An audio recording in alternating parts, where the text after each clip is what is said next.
మే 6 కృపచే వరాలివ్వబడ్డాం.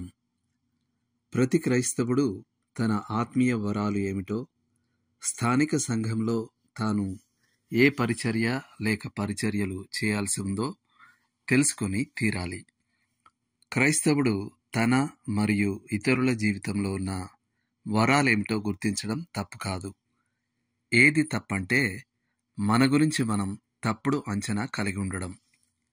తనను తాను అతిగా అంచనా వేసుకుని తను చేయలేని పరిచర్య చేయడానికి ప్రయత్నించే విశ్వాసి కంటే స్థానిక సంఘంలో ఎక్కువ నష్టం కలిగించేది ఏదీ లేదు. కొన్నిసార్లు దీనికి వ్యతిరేకం నిజం. ప్రజలు తమను తాము తక్కువగా అంచనా వేసుకుంటారు. ఈ రెండు వైఖరులు సరైనవి కావు. వరాలు దేవుని కృపను బట్టి కలుగుతాయి. వాటిని విశ్వాసంతో స్వీకరించి వినియోగించాలి. మనం విశ్వాసం ద్వారా కృపచేత రక్షించబడ్డాం. అలాగే విశ్వాసం ద్వారా కృపచేత జీవించాలి, సేవ చేయాలి. మన వరాలు దేవుని నుండి కలిగినవి గనుక మనం వాటి విషయమై అతిశయపడలేము. మనం చేయగలిగిందల్లా వాటిని స్వీకరించి ఆయన నామ ఘనత కొరకు వాడడమే. నేటి వచనం: అనేకులమైన మనము క్రీస్తులో ఒక్క శరీరముగా ఉండి ఒకరికొకరము ప్రత్యేకముగా అవయవములమై ఉన్నాము.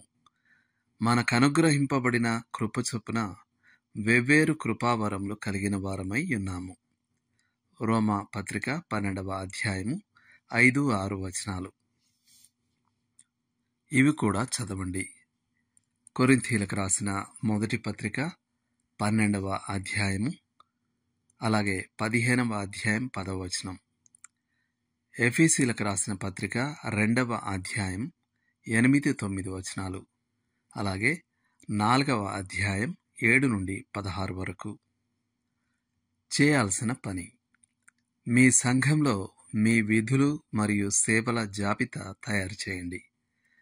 మీరు ఒక్కో దానిని చక్కగా చేస్తున్నారా? లేనట్లయితే క్రొత్త రీతిలో మిమ్మల్ని ఆలోచింపచేయమని, క్రొత్త రీతిలో సేవకు అవసరమైన విశ్వాసాన్ని దయచేయమని దేవుణ్ణి అడగండి. ఆయన కృప వల్ల మీ సంఘ మేలు కొరకు మీ వరాలు సానపెట్టబడతాయి. దేవుడు మిమ్మల్ని దీవించునుగాక. ఆమేన్.